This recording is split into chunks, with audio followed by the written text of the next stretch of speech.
यही लोकेशन।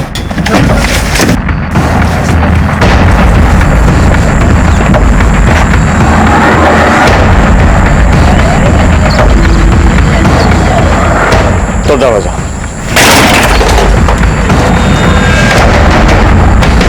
दोनों को उधर ढूंढो।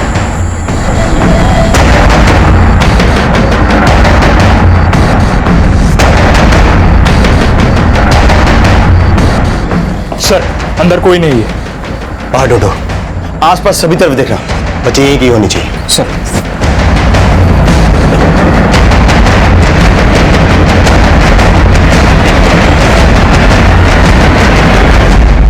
नमस्कार, आदाब। क्राइम पेट्रोल डायल 100 में आप सबका स्वागत है।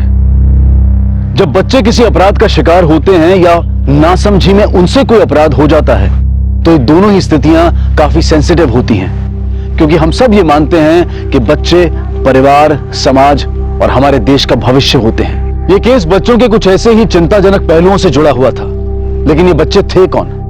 क्या ये पुलिस से छिप रहे थे या फिर किसी ने इन्हें छुपा कर रखा हुआ था? ये केस इलाहाबाद का था, लेकिन इसी से मिलता जुलता एक दूसरा केस बहुत जल्द रामनगर उत्तराखंड में भी आने वाला था।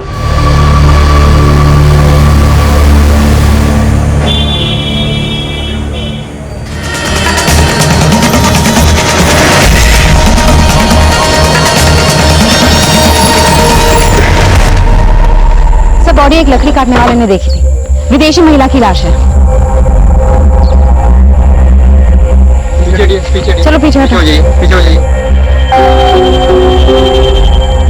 सर, पहचान ना पता चले इसलिए बॉडी को जलाने की कोशिश की गई, लेकिन बारिश होने के कारण बॉडी पूरी तरह से जली नहीं है। आसपास और कोई क्लू मिला जिससे इसकी कोई पहचान हो सके? नहीं सर, फिलहाल तो कुछ नहीं मिला।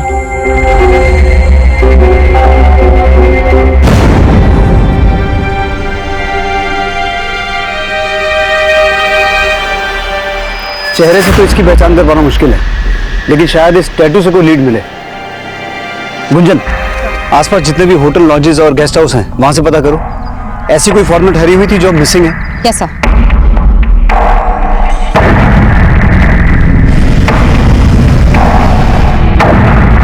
जल्द ही उस अज्ञात महिला की पहचान में जुट गई जिसके विदेशी सैलानी होने का अनुमान लगाया जा रहा था, लेकिन इस वक्त इस महिला की पहचान की कोई लीड नहीं मिल पाई थी और उसकी हत्या का एक केस ऐसे कई और अपराधों से भी जुड़ने वाला था जिसमें इंसानियत की हदें भी पार की जा चुकी थी। खोलना, खोल, दरवाजा खोल, अरे खोलना। सर, जिस औरत की लाश हमें जंगल में मिली, ये उसका पोस्टमार्टम रिपोर्ट। सर, उस लड़की की मौत हमें लाश मिलने से एक रात पहले सांप के जहर से हुई है।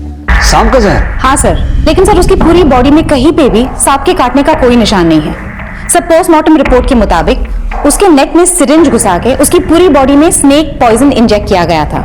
लेकिन इस लड़की को इस तरीके से सांप का जहर देके मारा गया, इसके पीछे किसी का मकसद क्या हो सकता है? सर, वो तो तभी पता चल पाएगा जब उसकी पहचान हो पाएगी।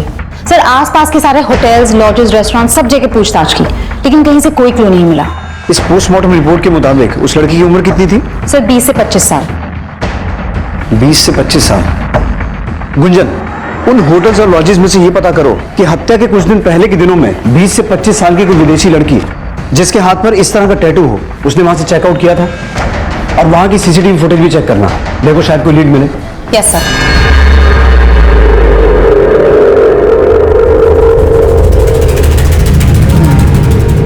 बच्चे जिस माहौल में पलते बढ़ते हैं उनकी सोच और समझ भी वैसे ही बनने लगती है।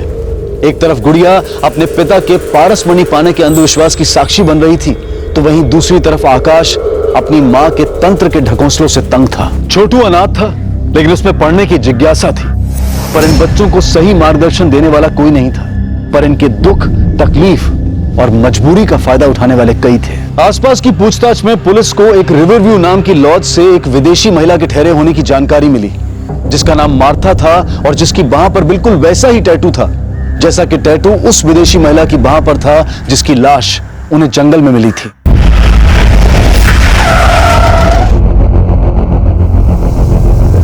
सर, मार्था हमारे यहाँ 15 दिन रुकी थी, तभी उसके हाथ में ये टैटू देखा था। मार्था रहने वाली कहाँ की थी? सर, उसके पासपोर्ट पे यूके का एड्रेस था। दिखाइए।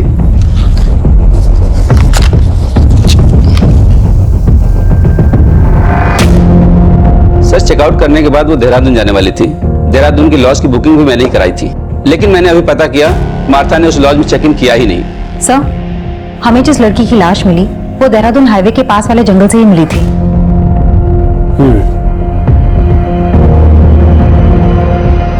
जिस दिन मार्था ने यहां से चेकआउट किया था उस दिन का सीसीटीवी फुटेज दिखाइए।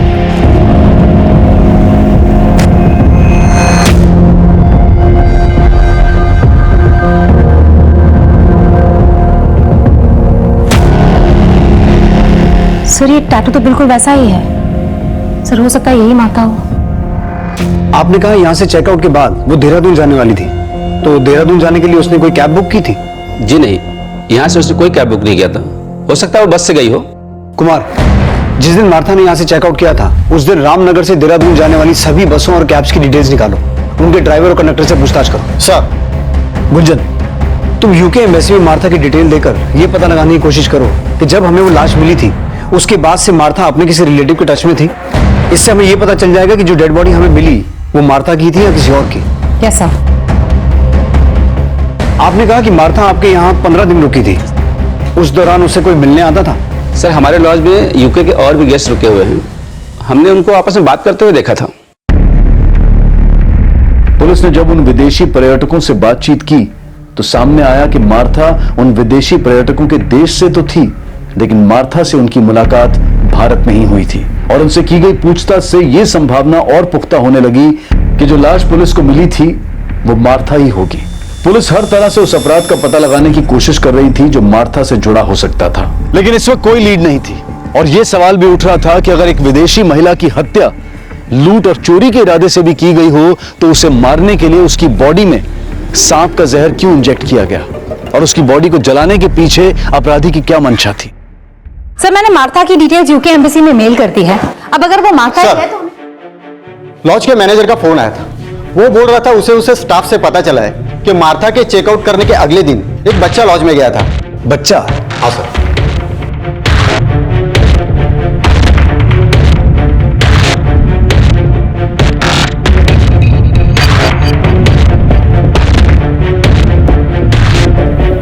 सर, ये बच्चा मार्था के बारे में बात कर रहा था जिसने एक दिन पहले ही चेकआउट किया था। सर, मैं इस बच्चे को जानती हूँ। ये रसौली मार्केट में फूल बेचता है। सर, इस बच्चे को मार्था के साथ एक बार मैंने लॉन्च में बात करते भी देखा था।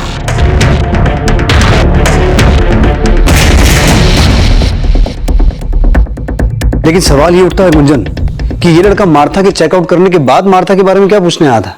सर, उसी से पूछ लेते हैं।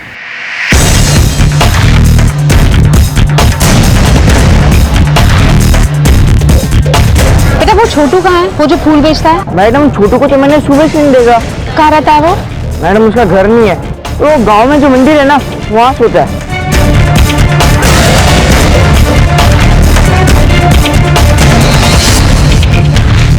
छोटू अब कहां था इसकी फिलहाल कोई लीड नहीं मिली थी, और यह साफ था कि छोटू पिछले दिनों मार्था से मिल रहा था। सर, पूछताछ में पता चला है कि छोटू से अक्सर एक विदेशी महिला मिलने आया करती थी। हो सकता है वही मार्था हो। लेकिन छोटू का उस लॉज में जाने का क्या रीजन था जहां मार्था ठहरी हुई थी, और अब अचानक छोटू के गायब होने का क्या चक्कर है? गुंजन, ये छोटू है कौन? सर, छोटू पहले भीख मांगा करता था, लेकिन रेड पड़ने के बाद वो फूल बेचने लग गया। सर, पता चला छोटू की दोस्ती किसी आकाश नाम के लड़के से थी जो पासी के बस्ती में रहता है। हेलो सर, पास के जंगल में बच्चे की लाश मिली है।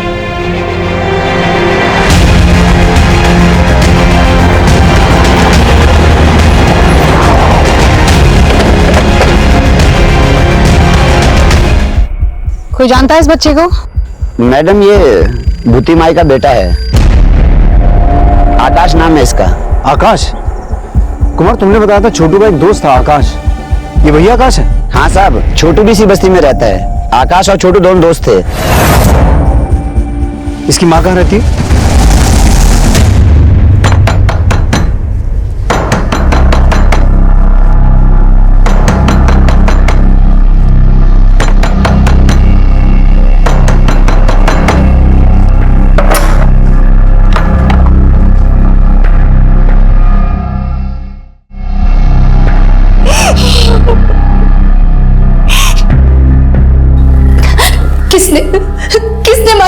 को। आकाश की बॉडी पर किसी तरह के घाव तो नहीं थे।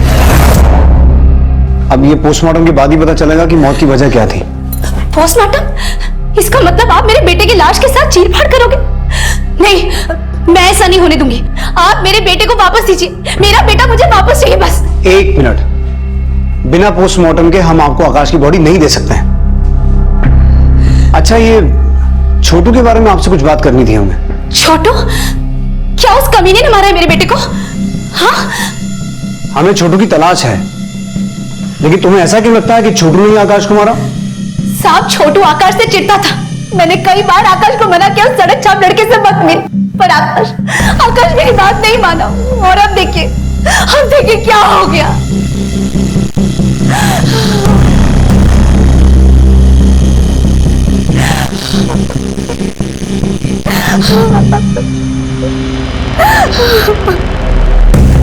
आकाश की मां छोटू पर आकाश की हत्या का आरोप लगा रही थी, तो क्या छोटू हत्या करके फरार था?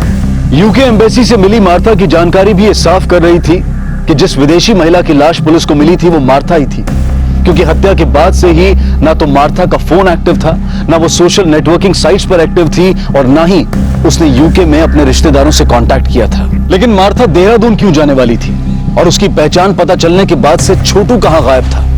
क्या आकाश और मार्था की हत्या से वाकई में छोटू का कोई कनेक्शन था?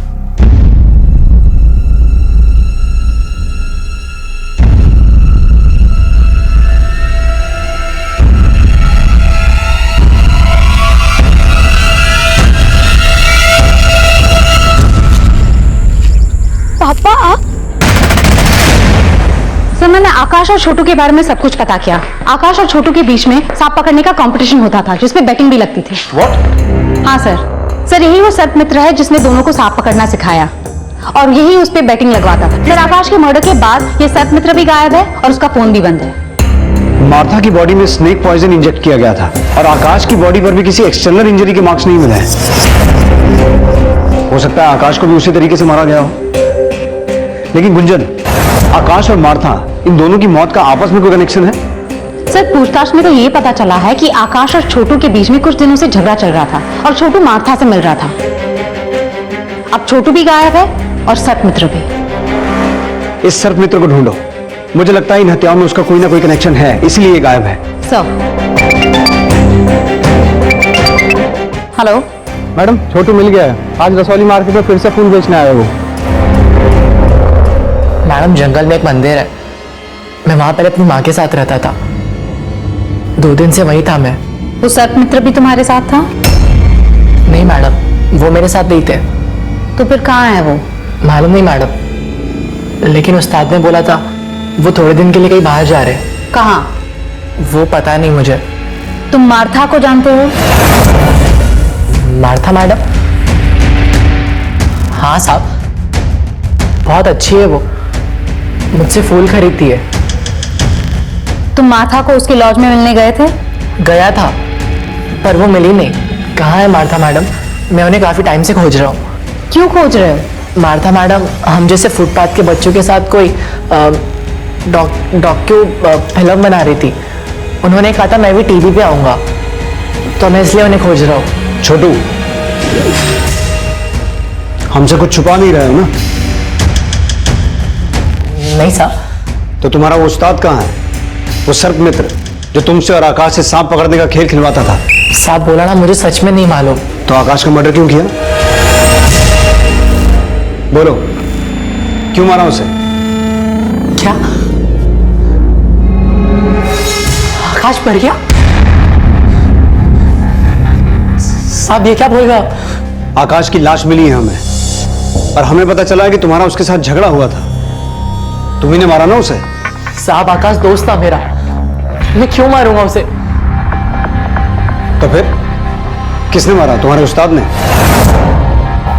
नहीं साहब, वो तो हमारे गुरु हैं, वो क्यों मारेंगे आकाश को? साहब मुझे तो लगता है आकाश की माँ ने उसके साथ कुछ किया होगा। वो उसके साथ कोई तंत्र मंत्र भी कर रही थी। तंत्र मंत्र? हाँ साहब, मैंने कई बार देखा है। साहब वो मंत्र फूक के कुछ तो बनाती थी, फिर वो काढ़ा आकाश को पिलाती थी। ले पी। इसी वजह से आकाश अपनी माँ को बिल्कुल नहीं पसंद करता था। वो उसे जबरदस्ती रोज वो काढ़ा पिलाती थी। लेकिन वो पिलाती क्या थी? साहब ये तो पता नहीं, लेकिन जब से आकाश वो काढ़ा पीने लगा था वो एकदम गुस्सैल सा हो गया था।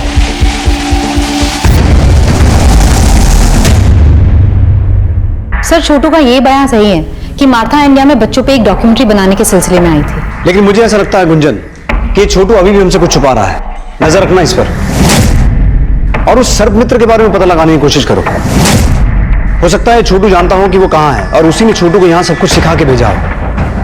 और इस छोटू का वो बयान कि आकाश की मां कुछ तंत्र मंत्र करके उसे कुछ पिला रही थी, उसे कंफर्म करो।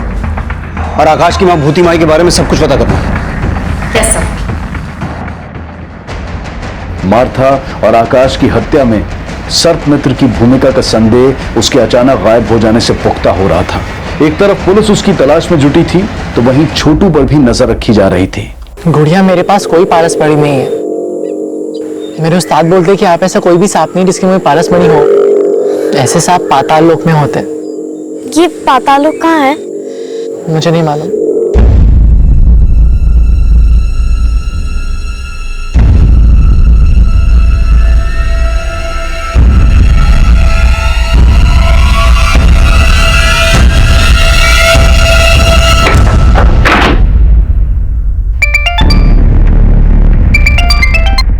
हेलो मैडम, आकाश की मां ने शवगृह से आकाश की बॉडी चुराने की कोशिश की है। उसे थाने लेके आ।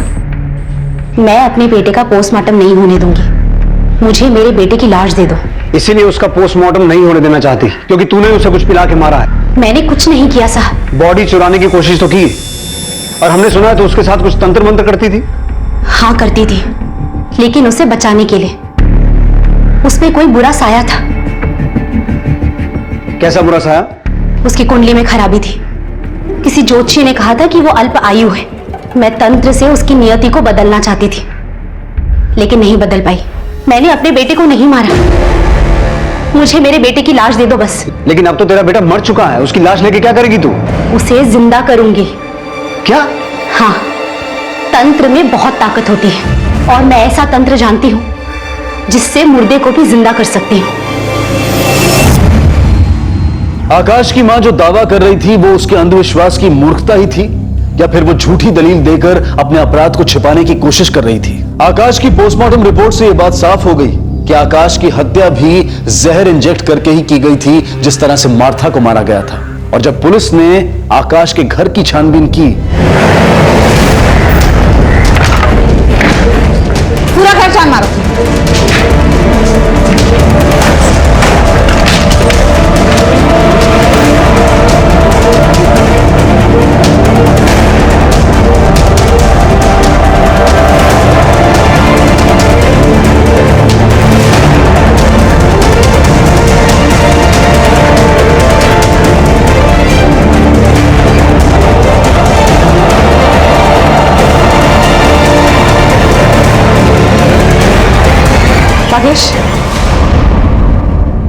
राकेश, ये फोटोज देख के लग रहा है ये मार्था का कैमरा है।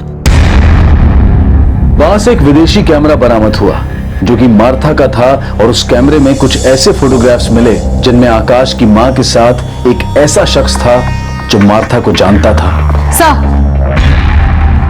सर, भूति के कमरे में स्नेक पॉइजन रिलेटेड कोई भी क्लू नहीं मिला, लेकिन ये कैमरा मिला है। ये मार्था का कैमरा है और उसमें काफी सारे फोटोज क्लिक्ड है जिसमें भूति इस आदमी के साथ है। सर, इस आदमी का नाम आनंद है। ये टूरिस्ट गाइड है और रिवरव्यू लॉज के सीसीटीवी कैमरा के फुटेज में ये भी मार्था से मिलते हुए देखा गया है।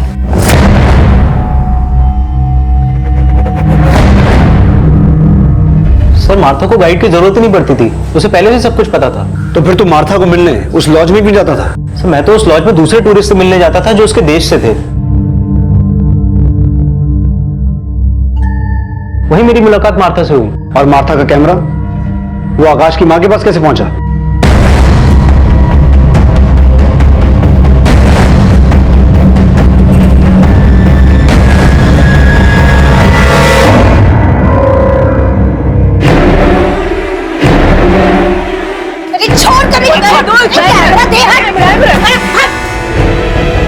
उसने जबरदस्ती हमारी फोटो खींची थी, इसलिए मैंने उसका कैमरा छीना था।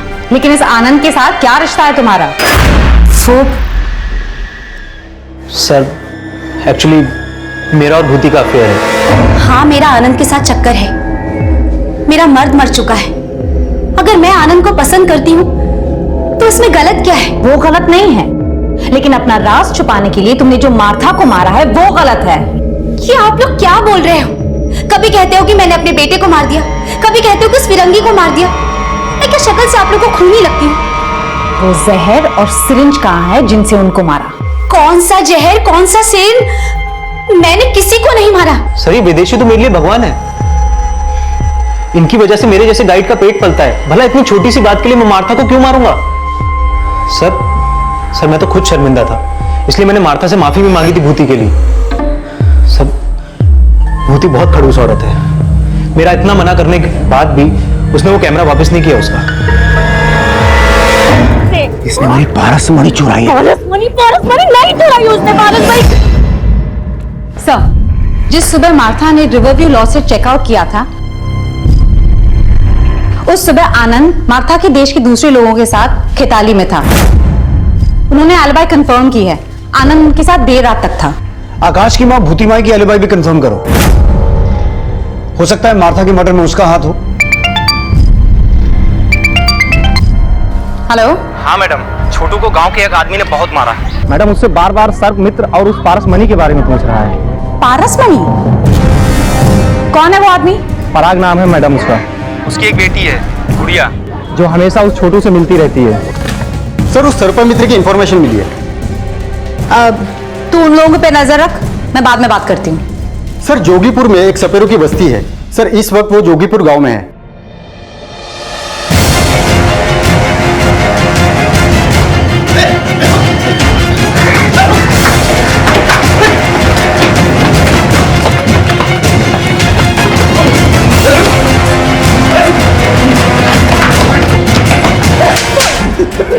मैडम जी, मैंने किसी को नहीं मारा, मेरा विश्वास करिए। तो फिर भागा क्यों और फोन बंद करके क्यों रखा है? वो तो मैं पराग के डर से भाग गया था। एकदम पागल आदमी है मैडम जी। उसे वहम हो गया था कि मेरे आकाश के पास कोई पारसमणि है। इसके लिए उसने हम लोगों को बहुत परेशान किया मैडम जी। मुझे सांप दे। पागल है क्या? सांप दे इधर। मैंने कहा मुझे सांप दे। मुझे ये सांप चाहिए। पागल क्या कर रहा है ये? मुझे सांप चाहिए, मुझे सांप चाहिए। इसके मुंह में पारसमणि है। किसने बोला तुमको कि इसके मुंह में पारसमणि है? कहीं तूने तो इसके मुंह से पारसमणि नहीं चुरा ली। मुझे सांप चाहिए, मुझे सांप दे। क्या कर रहे हो? अगर तूने मुझे ये सांप नहीं दिया और मुझे पारसमणि नहीं मिली तो मैं पुलिस में जाके ये बता दूंगा कि तू छोटू और आकाश से सांप पकड़वाने का जुआ खिलाता है। मैडम जी, वो मुझे जेल लगा रहा था, इसलिए मैं भाग गया था। सर्प मित्र बंसी अपने बयान पर कायम रहा कि उसने ना मार्था की हत्या की थी और ना ही आकाश की। पुलिस अब गुड़िया के पिता से मिलकर इन हत्याओं में उनकी भूमिका भी खंगाल रही थी। साहब, मैं नागों को जहर के लिए नहीं पकड़ता हूँ, पारसमणि के लिए पकड़ता हूँ। और उस नाग में पारसमणि थी, इसीलिए मैंने आकाश और सर्प मित्र को पीटा था। लेकिन मैंने किसी को जान से नहीं मारा साहब। मैडम जी, पराग किसी को नहीं मार सकता। उसकी दिमागी हालत ठीक नहीं है। उसे तो बस इतना ही लगता था कि वो सांप के मुंह से पारसमणि निकाल सकता है।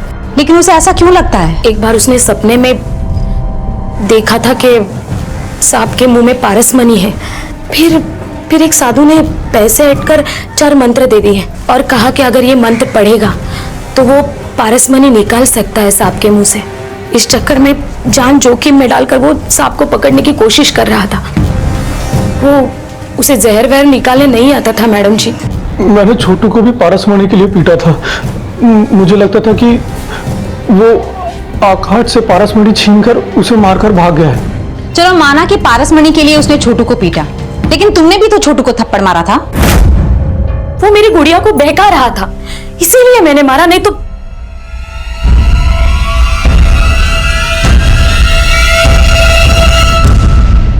देखो बेटा, डरो मत। जो भी है हमें खुल के बताओ। मैं कुछ नहीं जानती हूँ। तुम छोटू से चोरी छिपके क्यों मिलती थी? क्योंकि माँ को छोटू पसंद नहीं। क्यों? वो अनाथ है इसलिए, पर वो मेरा दोस्त है।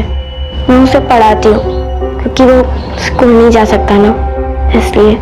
तुम छोटू को पढ़ाती हो? हाँ मैडम, वो मुझे सांप पकड़ना सिखाता है। बल्ले में मैं उसे पढ़ाती हूँ। तुम छोटू से सांप पकड़ना सीखती हो? पापा सांप पकड़ के पारस मणि निकालना चाहते हैं, इसलिए मैं सांप पकड़ के पापा को देना चाहती हूँ ताकि उनको बाहर ना जाना पड़े और माँ उनको बंद ना रखे। गुड़िया का मासूम बयान छोटू की भी पैरवी कर रहा था और उसके पिता की भी, और जल्द ही इस केस में एक नया खुलासा हुआ। सर, पता चला है कि मार्था ने देहरादून के डिप्टी कमिश्नर को चिट्ठी लिखी थी। उस चिट्ठी में लिखा था कि वो डीसी से मिलना चाहती है। लेकिन मार्था देहरादून के डिप्टी कमिश्नर से मिलना क्यों चाहती थी? सर, इस बारे में तो चिट्ठी में कुछ भी नहीं लिखा। हेलो। हाँ हाँ मैडम जी, हाँ मेरी ना गुड़िया कहीं नजर नहीं आ रही है और वो छोटू भी कहीं दिख नहीं रहा है। जरूर जरूर वो लड़का मेरी लड़की को कहीं ले गया है। सर, गुड़िया की माँ का फोन था। वो कह रही है कि गुड़िया नहीं मिल रही है। उसे लग रहा है कि छोटू ही उसे उठाकर लेकर गया है।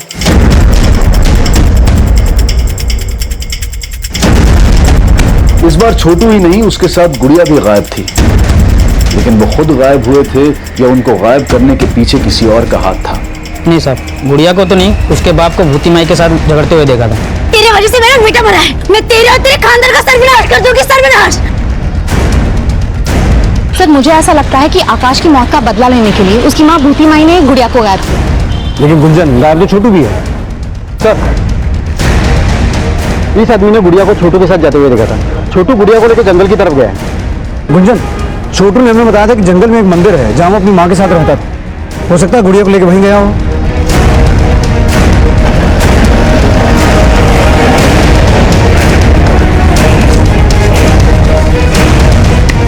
सब तरफ चेक करो। सर, यहाँ पे आइए।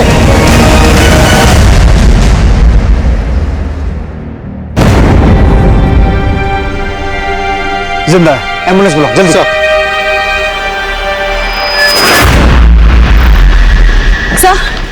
सर, गुड़िया कहीं नहीं मिल रही। गुड़िया को आखिरी बार छोटू के साथ देखा गया था। हो सकता है यहाँ भूती माई आई हो और भूती माई और आनंद ने मिलकर गुड़िया के साथ कुछ किया हो। आनंद और भूती माई दोनों को लेके आओ। सर,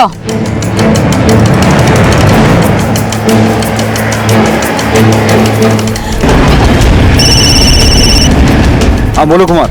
सर, आनंद के घर पे ताला लगा है और उसका फोन भी बंद आ रहा है। ना मैंने गुड़िया और छोटू को कुछ किया, ना मुझे पता है कि आनंद कहाँ है। सर, आनंद को अपनी कार से गांव की बाहर की तरफ जाते हुए देखा गया था। Let's go. एक तरफ छोटू के होश में आने का इंतजार किया जा रहा था, लेकिन गुड़िया कहां थी? इस केस में अब भी कुछ और खुलासे होने बाकी थे।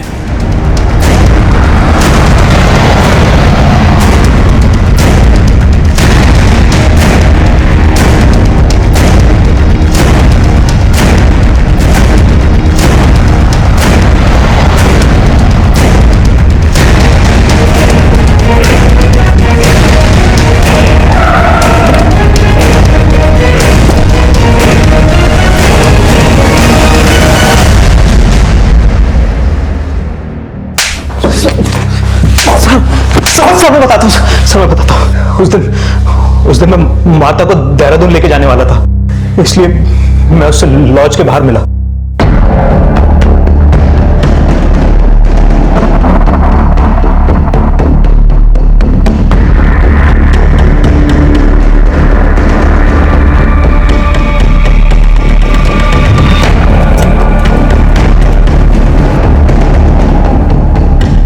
यहाँ क्यों रोका?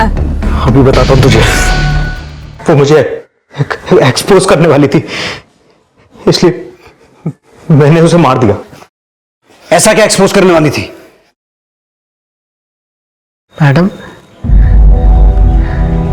मैं अनाथ हूं, गरीबी से परेशान था, खूब सारे पैसे कमाना चाहता था मैं।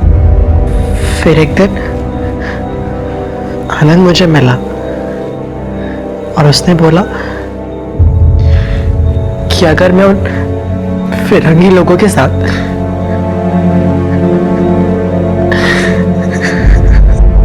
वो फिरंगी लोग मेरे साथ गलत काम करते थे। आनंद आनंद मुझे इसके लिए पैसे दिया करता था।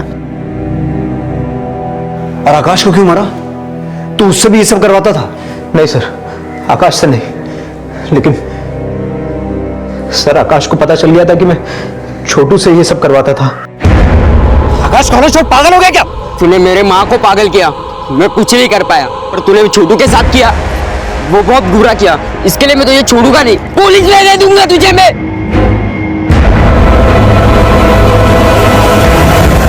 और गुड़िया?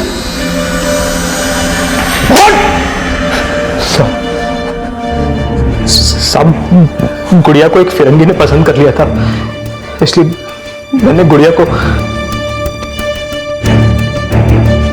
गुड़िया मुझसे जंगल में सांप पकड़ना सीखती थी और बदले में मुझे पढ़ाती थी। लेकिन आनंद जब उस दिन वहां आया, वरना वो फिरंगी लोग गुड़िया के साथ भी। कहाँ है गुड़िया? कहाँ है गुड़िया?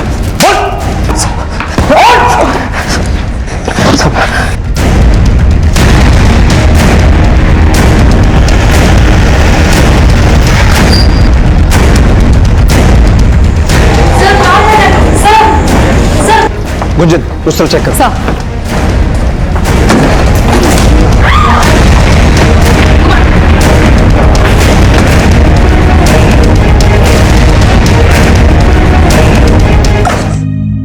आनंद के चौंकाने वाले खुलासे के बाद गुड़िया और छोटू समेत कई और बच्चों के शारीरिक और मानसिक शोषण के इस अभद्र और अमानवीय अपराध का पर्दाफाश हुआ। इस केस से पहले सामने आया इलाहाबाद का केस भी ऐसे ही घिनौने अपराध से जुड़ा था। बच्चों के शोषण से जुड़े इस मामले के खिलाफ विदेशी मूल की मार्था ने बहुत पहले ही ये मुहिम छेड़नी चाहिए थी, लेकिन उसकी हत्या करके उसकी इस मुहिम को दबाने की कोशिश की गई। लेकिन मार्था का यह जज्बा एक उदाहरण पेश करता है कि सच्चाई और मानवता के लिए लड़ने वाले सरहदें नहीं, बल्कि इंसान और इंसानियत के उस सूत्र को रेखांकित करते हैं जो किसी देश या व्यक्ति विशेष के लिए नहीं, बल्कि पूरे विश्व के लिए जरूरी है। देखते हैं हमारे आज के एपिसोड की दूसरी कहानी। तब लगा कि इससे बुरा कुछ हो ही नहीं सकता, लेकिन उसके बाद जो हुआ वो नहीं, जो हो गया सो हो गया। अब उसके बारे में नहीं सोचूंगी मैं। अब तो मैं मुंबई आ गई, यहाँ कुछ बुरा नहीं होगा, यहाँ सब अच्छा ही होगा मेरे साथ। मुंबई सपनों का शहर, इतनी उम्मीदों के साथ आई थी मैं यहाँ मुंबई में। तब सोचा भी नहीं था कि यहाँ रहना कितना मुश्किल होगा, और उससे भी मुश्किल होगा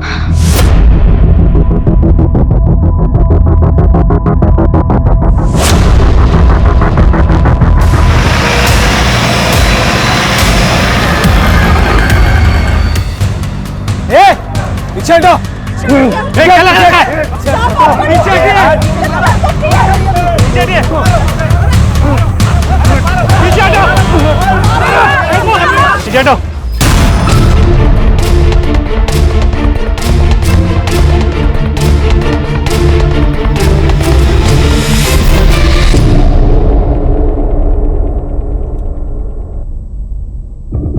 गौरी, डरो मत, ठीक ठीक बताओ कि हुआ क्या था। मैं रोज बुआ को डब्बा देने आती हूँ और फिर डब्बा देकर कॉलेज जाती हूँ। आज भी मैं डब्बा देने आई थी। अचानक से मेरे पेट में बहुत दर्द होने लगा। मैंने सोचा कि मैं पहले डॉक्टर अंकल को दिखा दूंगी। गौरी को क्लिनिक में आते आते दोपहर हो गई। कह रही थी कि उसकी तबीयत ठीक नहीं है, पेट में दर्द था उसके। डरी हुई थी, पर वाकई उसको बहुत दर्द हो रहा था। मेरे पेट में बहुत दर्द हो रहा है। अब बैठ जाओ। हेलो, संडीनास। गौरी, गौरी, अरे मैंने उसे बुलाने की कोशिश की, पर वो रुकी नहीं। वैसे डॉक्टर अंकल अच्छे से बात करते हैं मुझसे। वो मुझसे पढ़ाई के बारे में भी पूछते हैं, और आज तो वो मुझे अपनी बेटी की बुक्स देने वाले थे। मेरे पेट में बहुत दर्द हो रहा है। ओह, पेट में दर्द हो रहा है? हाँ? कब से हो रहा है दर्द? अभी थोड़े टाइम से बहुत दर्द हो रहा है। आ जाओ, यहाँ आ जाओ, लेट जाओ। हाँ बस बस बस बस लेट जाओ। Good girl. वो नर्स दीदी वो आएंगी? आ जाएगी, वो आ जाएगी। अरे बहुत दर्द हो रहा है ना, तुम लेट जाओ, लेट जाओ।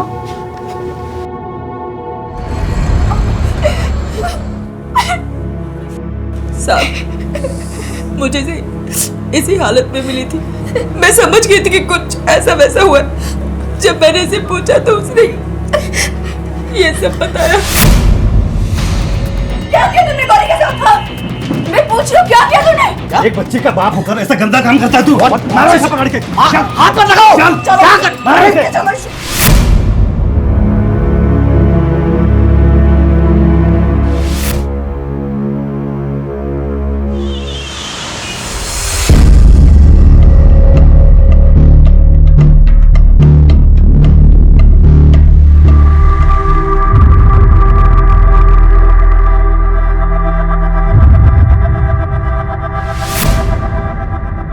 काय झालं? काही नाही झालं। वो एक्चुअली मैं लेट हो रहा हूँ, मैं निकलता हूँ अभी। तो इतना क्या जरूरी है कि बिना नाश्ता किए जा रहे हो? अरे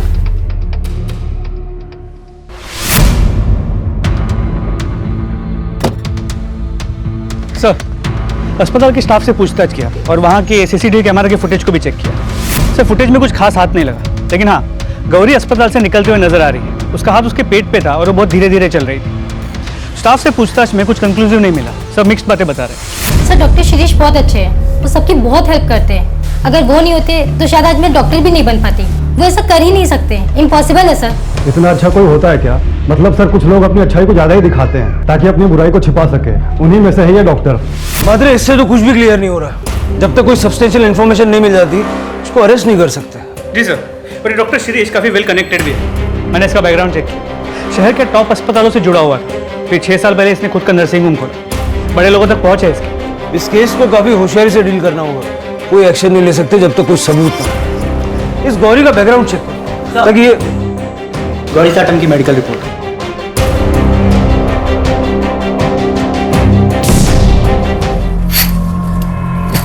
बाबा, ये तुम क्या कर रही हो?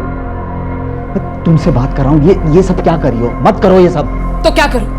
पर्दे खुले रखूं? हाँ, सब लोग देख रहे हैं, तरह तरह की बातें कर रहे हैं।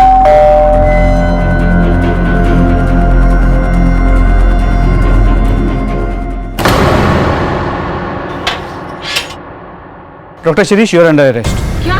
सर, मैंने आपको हमारे साथ चलना होगा। अरे नहीं, इन्होंने कुछ नहीं किया, प्लीज छोड़ दीजिए, छोड़ दीजिए। शिरीष, शिरीष।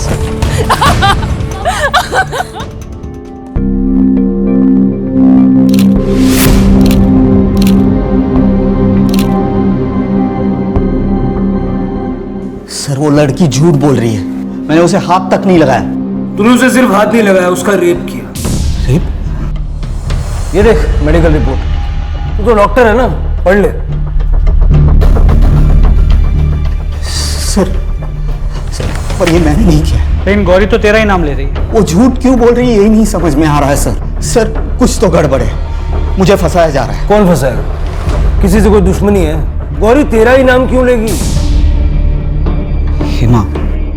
सर, गौरी की एक बुआ है, हिमा, वो ये सब कर सकती है। वो जो तुम्हारे हॉस्पिटल में आया है वो? हाँ सर, 4 दिनों पहले उसे मैंने निकाल दिया था काम से।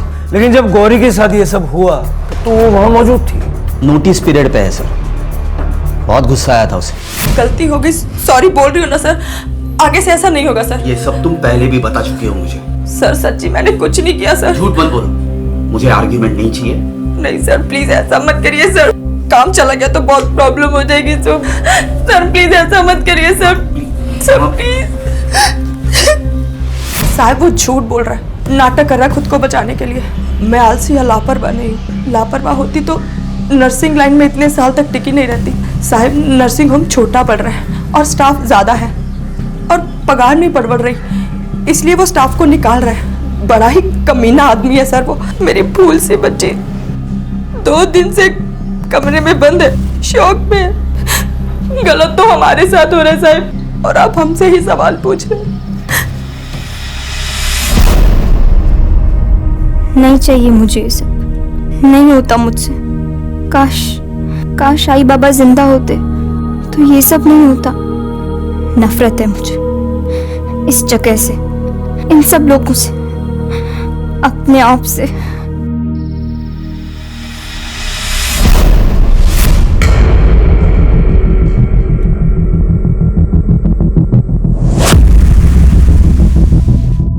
चल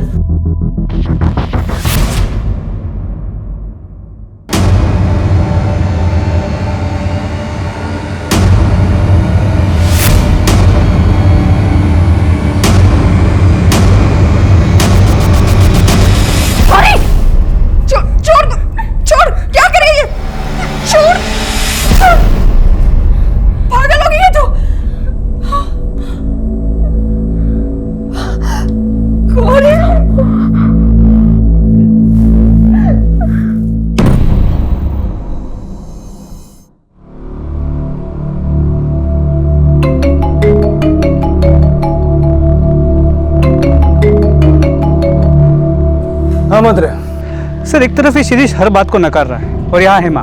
ऊपर से मेडिकल रिपोर्ट में हमें कोई सीमेंट के ट्रेसेस भी नहीं मिले जिसे हम मैच कर सके। कई रेप केसेस में ऐसा होता है, इसीलिए कुछ प्रूव कर पाना मुश्किल होता है। लेकिन हमें शिरीष के खिलाफ वाटर टाइट केस बनाना होगा। सर, उसने ऑलरेडी बेल की एप्लीकेशन रजिस्टर कर दी है। मोस्टली बेल मिल भी सकती है क्यों, रेपुटेशन अच्छी है, पास्ट रिकॉर्ड भी क्लीन होगा।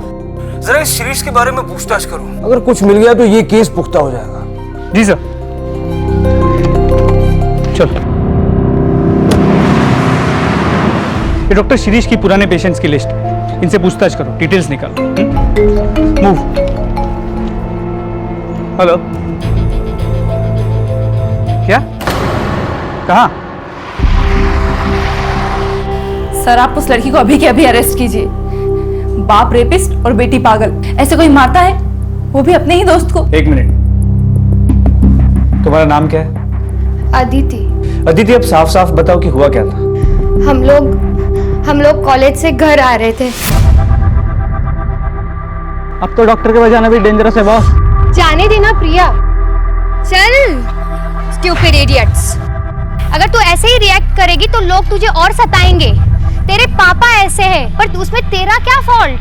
लेकिन तेरे पापा, अरे जब मैं अंकल के क्लिनिक में एंटर करती थी मुझे एक अजीब सी घबराहट होती थी, डर लगता था जिस तरह से वो टच करते थे। Stop it Aditya, enough. But Priya, मैं सच बोल रही हूँ। I hate you। मम्मा। सर, अब आपको एक्शन लेना ही होगा। आज मारा है, कल खून ही कर दिया तो ऐसे तो वो लोग अपनी मनमानी करते रहेंगे। एक मिनट, अदिति, जो कुछ भी तुमने कहा है क्या वो सच है? मेरा मतलब है प्रिया के पिता डॉक्टर शिरीष के बारे में। ऑब्वियसली सच है, और फिर मैं झूठ क्यों बोलूंगी? शिरीष अंकल कुछ ज्यादा ही अच्छे से बात करते थे और कुछ ज्यादा ही टच करते थे। ठीक है, इन्वेस्टिगेशन चल रही है, कुछ पता चलेगा तो हम आपको बता देंगे। सर, इस प्रिया के खिलाफ कोई ना कोई एक्शन तो लेना ही होगा। जिस तरह उसने अदिति को मार, शी वाज प्रोवोक्ड मात्रे, उसकी गलती नहीं है। अदिति की माँ से बात करके सारे चार्जेस ड्रॉप करो और प्रिया को स्टर्न वार्निंग देके मैटर क्लोज करो। ये डॉक्टर साहब अपने आप को जितना शरीफ बता रहे हैं उतने शरीफ है नहीं, उससे फिर से बात करो। शायद अदिति के बारे में सुन के वो अपनी शराफत का नाटक छोड़ दे। सर, अपनी बेटी की दोस्त अदिति को भी नहीं छोड़ा तूने। कई कंप्लेंट्स आ रही हैं तेरे खिलाफ, बोल किस किस का गलत फायदा उठाया? ऐसा कुछ नहीं किया मैंने। फिर अचानक से उसने कहीं और जाना शुरू क्यों किया? डॉक्टर क्यों बदला उसने? मैंने उसे कहा था, बार बार क्लिनिक आने लगी थी, फिर बार बार घर में आने लगी। प्रिया से मिलने के बहाने घर आती थी, मुझसे बात करने की कोशिश करती थी। प्रिया, अरे अंकल, प्रिया है? प्रिया उसके रूम में स्टडी कर रही है, मैं उसको बुला दूं? नहीं अंकल, एक्चुअली आप मुझे एक बार चेक करेंगे, फीवर जैसे लग रहा है। फीवर जैसे? 2-3 दिन पहले तो आप क्लिनिक आके गई। पर लेकिन ना अंकल, कल रात से कुछ ज्यादा ही लग रहा है। Is that so? Let me check. नहीं बेटा, you are absolutely fine. नहीं अंकल, आप तो एक बार अच्छे से चेक कीजिए ना।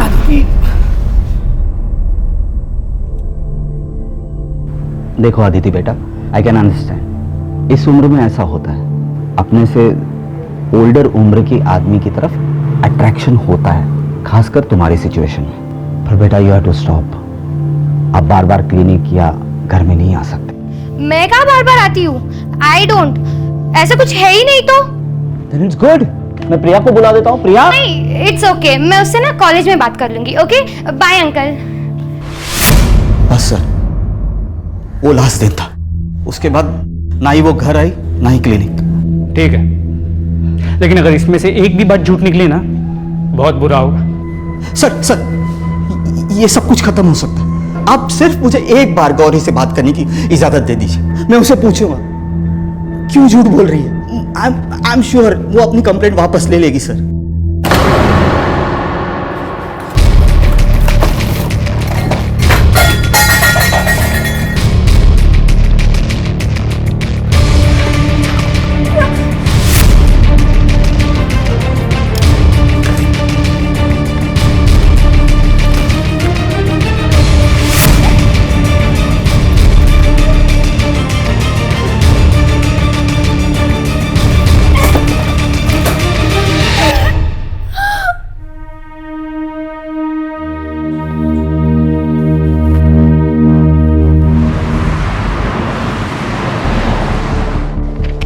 टेबल पर। सर, डॉक्टर शिरीष अपनी वही बात दोहरा रहा है। 3rd डिग्री के बाद भी? जी सर, और बिना किसी डीएनए एविडेंस या कोई पुख्ता सबूत के उसकी बात को पूरी तरह झुठला भी नहीं सकते। आई नो, ठीक है, तुम कोशिश करते रहो। लड़की ने पूरे होशो आवाज में सीधा एक्यूज किया। मैटर सीरियस भी है और सेंसिटिव भी, और गौरी नाबालिग है तो पॉक्सो भी लागू होगा। मात्र एक काम करो, शिरीष की सारी हिस्ट्री चेक करो, कुछ ना कुछ तो मिलेगा। और गौरी का बैकग्राउंड भी चेक करो। गौरी का? हो सकता है गौरी झूठ बोल रही हो, किसी और के डर से या किसी और को बचाने के लिए। ये एंगल भी चेक करना पड़ेगा। मात्र किसी बेगुनाह को सजा नहीं होनी चाहिए। तो फैमिली ने कुछ बताया? उसकी फैमिली तो खुद डिप्रेस्ड है, क्रिमिनल क्राइम तो कर देता है, लेकिन ये नहीं सोचता कि इसका उसके अपने परिवार पे क्या असर होगा, खास करके ऐसे मामलों में। कल तक जो एक रेप्यूटेड डॉक्टर का परिवार था, वो आज सारी दुनिया से मुंह छुपा के बैठा है।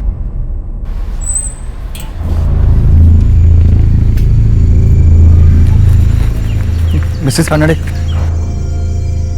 मुझे आपसे जरूरी बात करनी। मैं मिसेस रानडे नहीं हूँ। अरे प्रभा जी, एक मिनट सुन तो लीजिए, मैं क्या कहना चाह रहा हूँ। मुझे आपसे कोई बात नहीं करनी और मेरा इन सबसे कोई लेना देना नहीं है। अरे प्रभा जी भाई जी जल्दी, मुझे बहुत जरूरी बात करनी है। प्रभा जी, अरे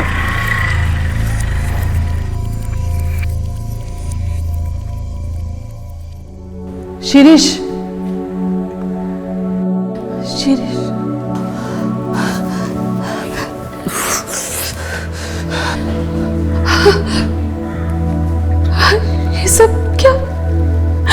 ये सब कब तक चलेगा? ये लोग क्यों तुम्हारे पीछे पड़े? मुझे कुछ समझ में नहीं आ रहा। शिरीष, लेकिन कोई तो सॉल्यूशन होगा, कोई तो रास्ता होगा। मुझे कुछ समझ में नहीं आ रहा प्रभा। गौरी अब प्रिया की दोस्त, कुछ समझ में नहीं आ रहा कुछ। शिरीष काम डाउन, लेकिन एक रास्ता है।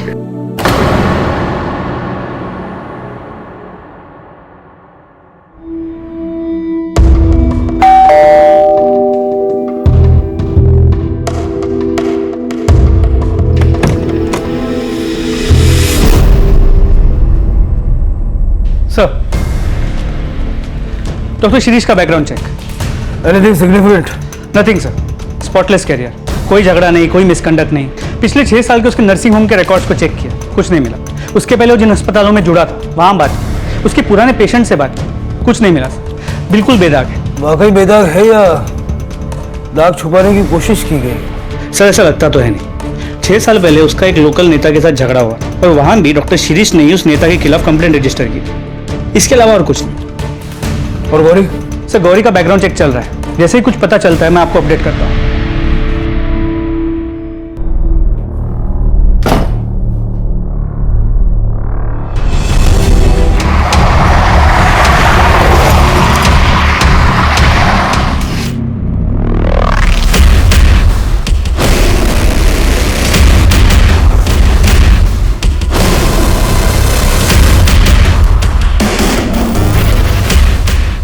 ये फोन किसका है? गौरी का। कामली ये गया।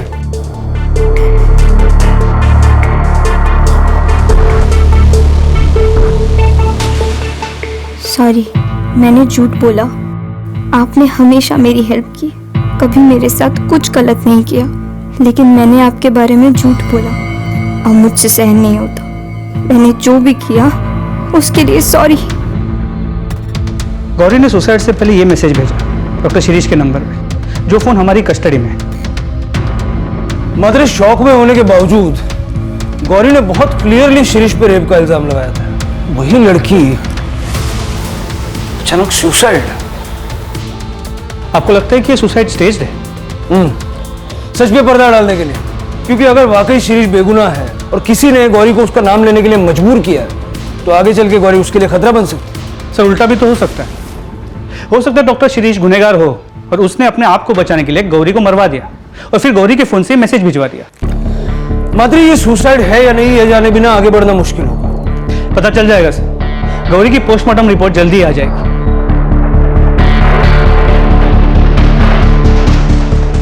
गौरी साटम की तथाकथित आत्महत्या के चलते ह्यूमैनिटी नर्सिंग होम बलात्कार मामले ने एक नया मोड़ लिया। मम्मा ये देखो। वारदात पर मौजूद वरिष्ठ पुलिस कर्मियों ने ये आशंका जताई है कि ये आत्महत्या है या एक सोची समझी साजिश। डॉक्टर शिरीष रानाडे की फैमिली से संपर्क करने की सारी कोशिशें नाकाम रही। खुद पुलिस कस्टडी में डॉक्टर शिरीष रानाडे अपने आप को बेगुनाह होने का दावा कर रहे हैं। क्या हुआ? अरे मैं देख रही हूँ ना टीवी। प्रॉब्लम क्या है तुमको? प्रॉब्लम क्या है? ये प्रॉब्लम जो इतना जोर जोर से चला के रखती हो। वहाँ हॉस्पिटल में सारे पेशेंट और घर पर तुम 2 मिनट चैन की सांसें तो लेने दो। 1 मिनट क्या झाला का है तुम्हारा? मैं रोज देख रही हूँ तुम्हारा चक्कर वक्कर चल रहा है ना किसी के साथ। सच बताओ। तुम्हारे साथ बात करना ही बेकार है। Leave it. गौरी की पोस्टमार्टम रिपोर्ट, उसकी मौत 1:30 और 2 के बीच हुई है और वो मैसेज 2:15 को भेजा गया है। उसके बॉडी पे स्ट्रगल के निशान है, मतलब उसने अपने आप को बचाने की कोशिश भी की थी। सर ये तो क्लियर मर्डर है। मतलब गौरी को मारने के बाद उसके फोन से वो मैसेज भेजा गया। तुम्हारा अंदाजा सही था। गौरी के मरने से सबसे ज्यादा फायदा किसको हो सकता? क्या गौरी ने अपने आप को क्यों कैसे हुआ सर ये सब कुछ?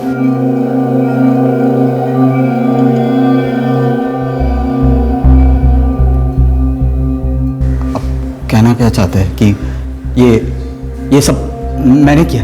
हमने तो अभी कुछ कहा ही नहीं। वैसे तू एक बात से तो इनकार नहीं कर सकता कि गौरी की मौत से सबसे ज्यादा फायदा तुझे होगा, क्योंकि उसके भेजे हुए एसएमएस से तेरे सर पे लगा हुआ इल्जाम हट जाएगा। लेकिन बदकिस्मती से वो मैसेज गौरी के मरने के बाद भेजा गया था। उसको मारने वाले ने उसके मोबाइल से वो मैसेज भेजा था। अब सवाल ये उठता है कि गौरी को मारने वाला तुझे क्यों बचाना चाहेगा? ये मुझे कैसे मालूम सर? और आपको क्या लग रहा है मैं यहां से बैठे बैठे गौरी को? That is impossible. लेकिन तू बाहर किसी से करवा भी तो सकता है ना। That is possible. सर आपको लगता है कि ये सच बोल रहा है? मात्र जब तक कोई ठोस सबूत नहीं मिल जाता किसी की भी बात पे विश्वास करना मुश्किल है। ये डॉक्टर जब से लॉकअप में आया, इससे कौन कौन मिलने के लिए आया था, किस किस से इसने बात की, ये जरा पता करो। इसने लैंडलाइन भी कई बार यूज किया है। सर उस दिन उसकी वाइफ प्रभा रानाडे उससे मिलने आई। इस प्रभा के कॉल रिकॉर्ड, स्ट्रैंगुलेशन रिकॉर्ड सब निकालो और क्राइम सीन पे जो फिंगरप्रिंट्स मिले थे उसके साथ में मैच करके देखो। और गौरी के बैकग्राउंड चेक पे कोई अपडेट? सर उसकी रिपोर्ट आ गई, आपके टेबल पे रखवा दी है। गौरी की बुआ हेमा जहां जहां काम करती थी, हमने हर उस जगह पे पूछताछ की। पिछले 2 साल में उसने करीब 4 से 5 नर्सिंग होम में काम किया है।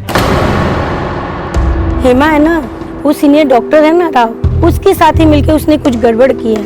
मामले को तो बिल्कुल दबा दिया गया। वो है ना थोड़े दिन के बाद काम छोड़ के चली गई। पता नहीं फिर क्या हुआ। पागल हो गए थे डॉक्टर साहब उस लड़की के पीछे। अचानक से हेमा भी गायब और वो लड़की भी। पूरे देवदास हो गए थे डॉक्टर साहब। स्ट्रेंज। कहीं ऐसा तो नहीं कि जिसे हम अब तक विक्टिम मान के चल रहे थे उसकी असलियत कुछ और ही है? ये जो 2 डॉक्टर्स के बारे में बात की, इनसे बात करो। इनसे पूछो कि ये सब रूमर्स है या वाकई इसमें कोई सच्चाई भी है। सर वो बच्ची नहीं थी सर। डोंट नो कि उसकी क्या प्रॉब्लम थी। वो खुद ही नर्सिंग होम आती थी। वो क्या रहा उसकी आंटी हेमा से मिलने के लिए। वो अचानक मुझे एक्यूज करने लगी और कहने लगी कि मैंने उसे मोलेस्ट किया है। सर मेरी फैमिली है, we are respected people. Sir Hema ने तमाशा खड़ा कर दिया, कहने लगे कि ये मैटर मैं पुलिस में लेके जाऊंगी। मैंने सीधे उसे नौकरी से निकाल दिया। मैंने उसे कहा कि तूने जो उखाड़ना है उखाड़, जब मैंने कुछ गलत काम किया ही नहीं तो मैं डरूं क्यों? तो क्या हुआ? कुछ भी नहीं, ब्लडी ठग्स। चली गई ना।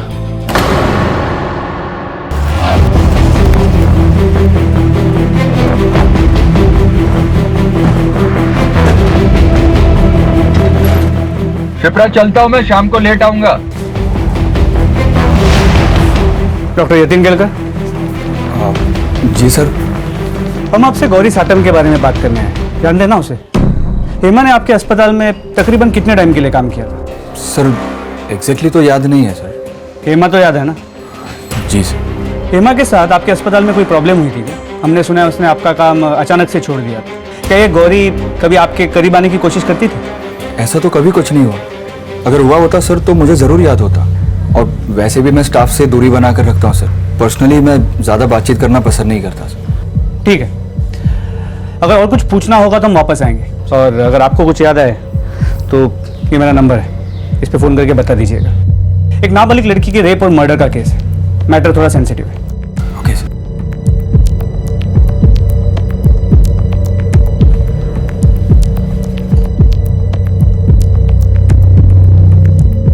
पुलिस क्यों आई थी यहाँ पे? क्या किया तुमने? दिमाग खराब हो गया क्या तुम्हारा? क्या करूंगा मैं? देखो मुझे सच सच बताओ, तुमने क्या किया है? कुछ नहीं किया है मैंने। हर बात पे शक करती हो यार।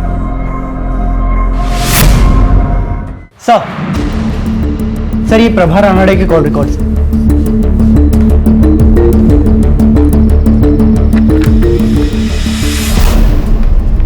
चलो।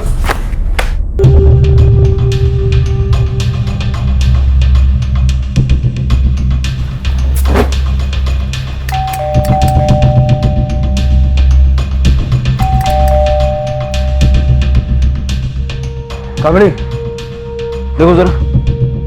डॉक्टर शिरीष रानड़े की फैमिली से संपर्क करने की सारी कोशिशें नाकाम। अंदर टीवी चल रहा है, आवाज आ रही है, लेकिन सब खिड़कियां दरवाजे बंद है, कुछ दिखाई नहीं दे रहा। Mrs Ranade, Mrs Ranade, police है, खोलिए दरवाजा। मिसेस रानड़े, प्रिया।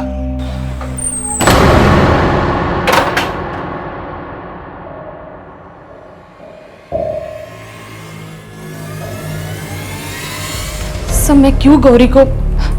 मैं तो उस लड़की के आसपास भी नहीं गई, मैं तो उसे जानती भी नहीं हूँ। हमारे पास सबूत है, तुम्हारे फोन का लोकेशन उस वक्त उसी जगह का है। क्या कर रही थी वो? मैं वहां गई थी, लेकिन उसे मारने नहीं, ऐसा कुछ भी नहीं था।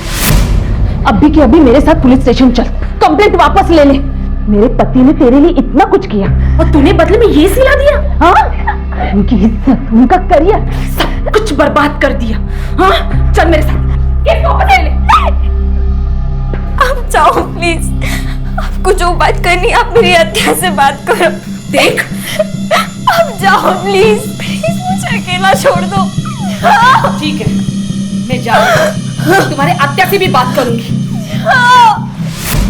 हम कैसे मान लेंगे जो तुम बोल रही हो वो सच है? तुम्हारे पास तो मोटिव भी था और मौका भी था। सर मैंने ऐसा कुछ नहीं किया है, वी आर रिस्पेक्टेड फैमिली। पता चल जाएगा। गौरी के दुपट्टे और फोन पे जो फिंगरप्रिंट्स मिले हैं, अगर उससे तुम्हारे फिंगरप्रिंट्स मैच हो गए तो फिर। सर मैं जब वहां से निकली थी तब मैंने वहां एक आदमी को जाते हुए देखा, उसके घर की तरफ। कौन था वो आदमी? जानती हो उसे? नहीं सर, मैं उसे जानती नहीं हूँ, लेकिन एक दिन वो आदमी मेरा पीछा कर रहा था। सर वही बता सकता है मेरे जाने के बाद गौरी जिंदा थी या नहीं। उसका चेहरा याद है? ऑफ कोर्स सर, याद है। एक बार उसने रास्ते में मुझे रोककर मेरे से बात करने की कोशिश की थी। हाँ सर, मैं यहाँ गौरी के गांव पहुँच गया हूँ। उसके घर के आसपास पूछताछ करके देखता हूँ कि उसकी किसी के साथ कोई दुश्मनी या कोई और एंगल सामने आता है क्या। जी सर, मैं आपको इमीडिएटली अपडेट करूँगा। Okay sir. हाँ साहब, वो मेरे बाजू में ही रहती थी। कुछ टाइम के बाद उसके माँ बाप मर गए और वो अपने काका काकी के यहाँ रहने चली गई, और पता चला कि वो अपने काका काकी के यहाँ से भी भाग गई है। साहब एक तो दया की, उसको घर में रखा, इतना सब कुछ किया उसके लिए, फिर भी घर से भाग गई नालायक लड़की। ये तो हम भी जानना चाहते हैं। आपने उसके लिए इतना सब कुछ किया, फिर भी वो घर से भाग के क्यों गई? मुझे क्या पता साहब? पता नहीं या कुछ छुपा रही है? सब जो कुछ था सब बता दिया मैंने। मैं क्या छुपाएगी साहब आपसे? मैं तो हैरान हूँ, मुंबई भाग गई, वो भी अपनी हत्या के पास। बहुत पोची हुई लड़की है साहब। थी, अब नहीं है। थी?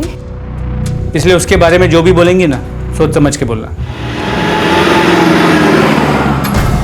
सर, ये गौरी की चाची की बातों से ऐसे लगा कि वो कुछ छुपा रही है।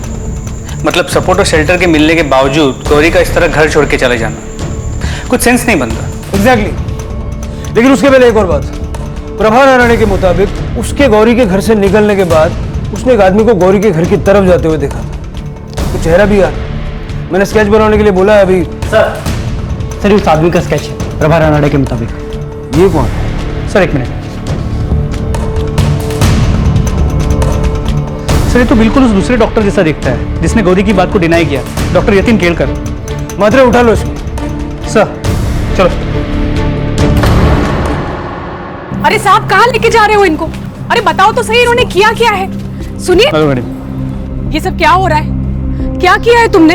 हाँ बताओ मुझे, मैंने कहा था ना तुमसे, इसी बात का डर था मुझे।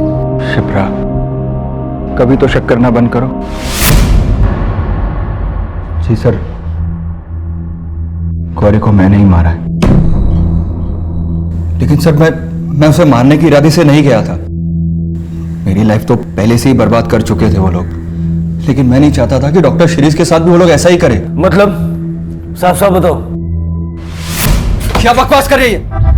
अरे मैंने इसे हाथ तक नहीं लगाया। गौरी क्या चल रही है? तो ये ऐसा क्यों बोल रही है? झूठ बोल रही है क्या? वैसे भी हॉस्पिटल में सबने देखा है कि किस तरह सारा दिन आपकी नजरें गौरी पर ही टिकी रहती है। 17 साल की मासूम सी बच्ची है वो।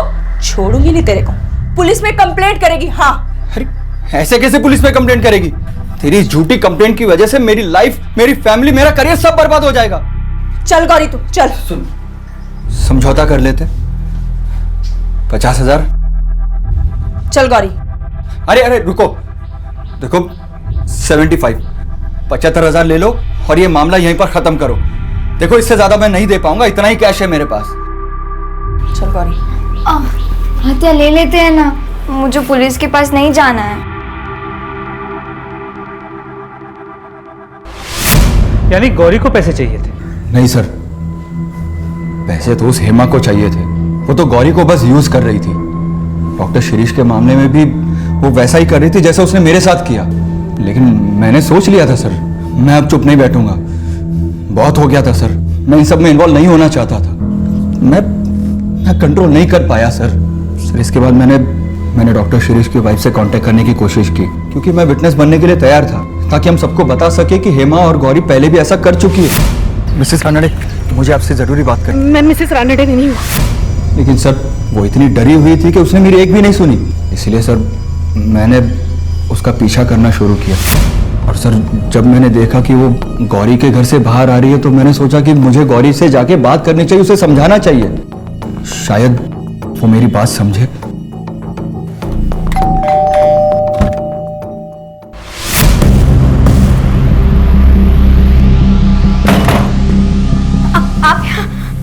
आते नहीं है, आप बाद में आना। बहुत हो गया अभी तुम लोगों का।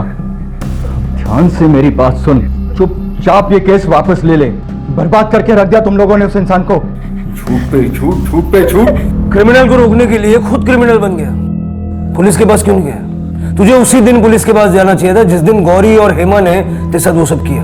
गौरी को मारकर तूने अपनी और अपने फैमिली की पूरी जिंदगी बर्बाद कर ली।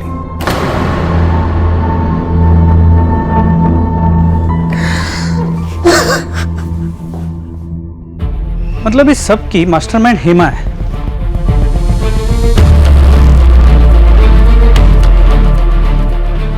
क्या हुआ सर? क्या सोच रहे? एक बात खटक रही है। हर बार मामला मॉलेस्टेशन का था। हेमा ने हर बार सामने वाले पे गौरी के साथ बदतमीजी करने का या उसको गलत तरीके से छूने का आरोप लगाया। तो ये डॉक्टर शिरीष के मामले में अचानक रेप क्यों? हो सकता है इस बार वो ज्यादा पैसे ऐंठना चाहती हो, या फिर ये भी हो सकता है कि शिरीष और हेमा के बीच में कोई अरेंजमेंट हो जो बैकफायर हो गया और बाद में दोनों के बीच में फूट पड़ गई। इतना तो कंफर्म है कि गौरी के साथ रेप हुआ था। मतलब यही पता करना कि ये रेप डॉक्टर शिरीष ने किया था या किसी और ने। इस केस में कई ऐसे सवाल हैं जिनके जवाब मिलना अभी बाकी है, और ये जवाब हमें मिलेंगे हेमा से। ले आओ उसे। सर, सब झूठ बोल रहे साहिब। गरीब लोगों को बदनाम करना आसान होता है, हमने ऐसा कुछ भी नहीं किया। हेमा, तुमने इतने सालों में बहुत सारे अस्पतालों नर्सिंग होम में काम किया और इनमें से कई में गौरी के साथ ऐसा ही हुआ, और हर बार इल्जाम किसी ऐसे आदमी पे लगा जो किसी अच्छी पोस्ट पे हो, समाज में जिसकी बहुत इज्जत हो। तुम्हें क्या लगता है ये सब होते हुए किसी की नजर में नहीं जाएगा कि कुछ गड़बड़ हो रहा है? देखो, यूजुअली हम औरतों के साथ ज्यादा सख्ती नहीं करते, लेकिन इस बार मामला एक नाबालिग बच्ची के रेप और मर्डर का है, तो सच उगलवाने के लिए कुछ भी करना पड़ा तो करेंगे। आप क्या बोल रहे हैं साहिब? मैं अपनी साहब, वो मेरी बेटी थी, मैं उसके साथ ऐसा क्यों होने दूंगी साहब? बेचारी, मैं तो उसे देख भी नहीं पाई साहब। कितना दुख हो रहा है मुझे। सर, ये हेमा काफी पहुंची हुई है, अगर आप कहें तो फोर्स का इस्तेमाल करके सच्चाई उगलवा सकते हैं। ऐसे तो वो कुछ नहीं बोलेगी। मात्र एक अजीब बात है, पिछले 2 मामलों में वो नकार रही है, 100% झूठ बोल रही है, लेकिन जब उससे इस रेप के बारे में पूछते हैं मुझे लगता है वो वाकई सच बोल रही है। मतलब वो अपना पुराना पैंतरा इस्तेमाल करने गई और वो बैकफायर हो गया। डॉक्टर ने मौके का फायदा उठा लिया। डॉक्टर शिरीष ने या फिर किसी और ने? शिरीष और गौरी का कच्चा चिट्ठा तो हमारे पास है, लेकिन हेमा के बारे में पूरी इंफॉर्मेशन नहीं है। जरा पता करो कि गौरी के रेप और मर्डर की वारदातों से पहले हेमा किस किस के टच में थी। उसके कॉल रिकॉर्ड्स भी निकलो। सर, उसके कॉल रिकॉर्ड्स ऑलरेडी मंगवाए थे, आ गए, मैं लेके आता हूँ।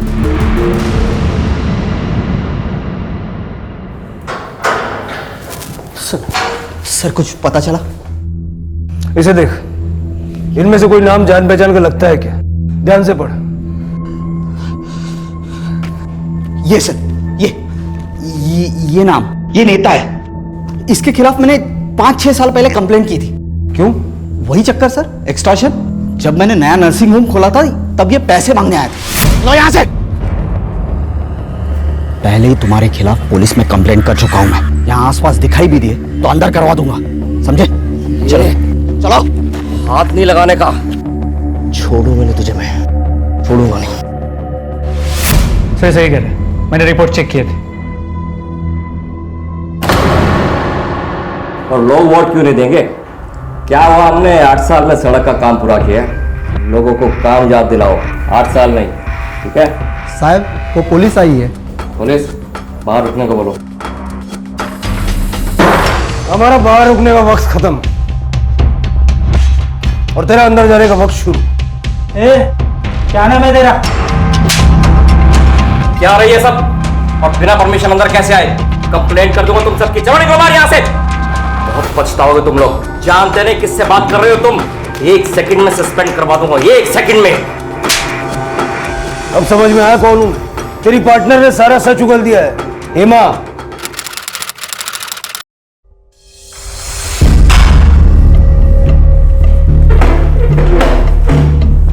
मुंह नहीं खुलेगी, मत खोल। तेरे पार्टनर ने तेरे बारे में सारा सच कबूल कर लिया है। किस तरह तुम लोगों ने डॉक्टर शिरीष को बदनाम करने का प्लान बनाया, किस तरह रेप करवाया, किस तरह सबके लिए उसने तुम्हें थोड़े से ज्यादा पैसे दिए। बेटी बेटी बोल रही है गौरी को, थोड़े से पैसों के लिए बेटी को बेच दिया।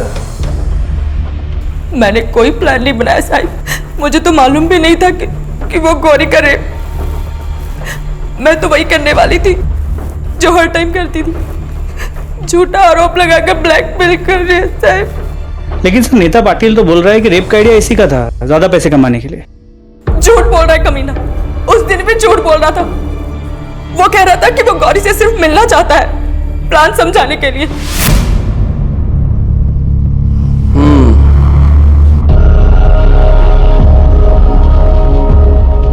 तो ये है वो, कर पाएगी ये? मतलब कि हो पाएगा इससे? इतना बड़ा तमाशा करने के लिए दम चाहिए। पहले भी तो कर चुकी है ना साहब। तुम जाओ, अकाउंटेंट को बोल दिया मैंने, पैसे ले लो। और सुनो, आधे मिलेंगे और आधे नर्सिंग होम बंद करवाने के बाद, ठीक है? जाओ। हेमा, इसे यहीं रहने दो, मुझे इससे कुछ बात करनी है। तुम रुक, मैं आती हूँ।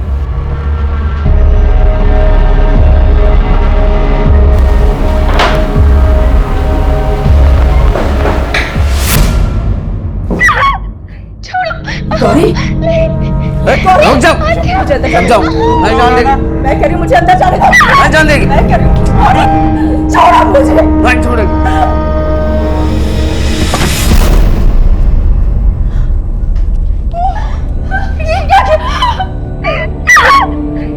ये क्या हो गया आपने? ताकि सबको ऐसा लगे कि इसके साथ सचमुच रेप हुआ है।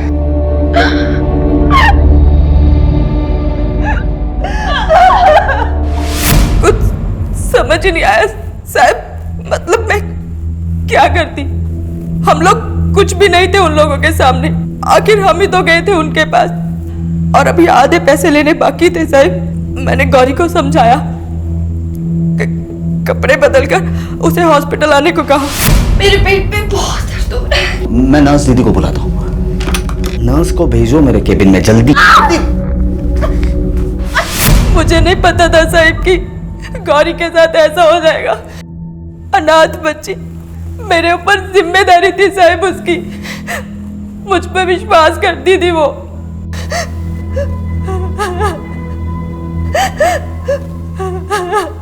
क्या हुआ था गांव में? बेच दिया उसे। उसके काका काकी ने पैसे लेकर एक बड़ी उम्र के लड़के के साथ शादी करवा दी उसकी।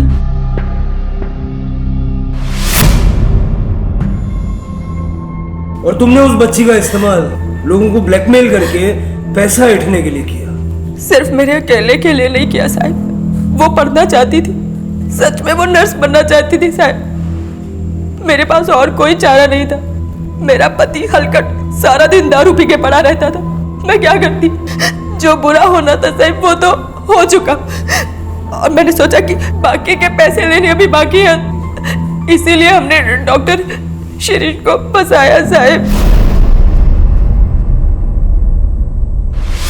तुम्हारे पास डॉक्टर शिरीष से दुश्मनी का मोटिव है और हमारे पास चश्मदीद गवाह। पटेल, तूने डॉक्टर शिरीष से 6 साल बाद बदला लिया। तू हेमा के बारे में भी जानता था वो लोगों को किस तरह फंसाती है। इसलिए जैसे ही हेमा ने डॉक्टर शिरीष की नर्सिंग होम को ज्वाइन किया, तूने उससे कांटेक्ट किया, है ना? अब हमारा सस्पेंशन तो नहीं होगा, लेकिन तेरा ट्रांसफर जरूर होगा जेल में। चल, ये कामले, चल चल, कामले ले।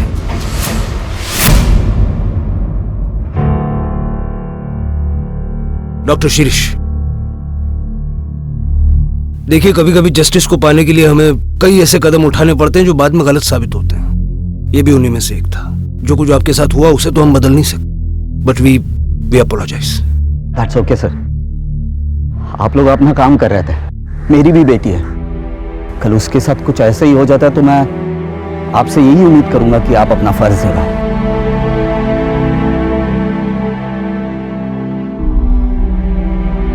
इस तरह के और भी एपिसोड देखने के लिए हमारे चैनल को सब्सक्राइब करें और बेल आइकन दबाना ना भूलें।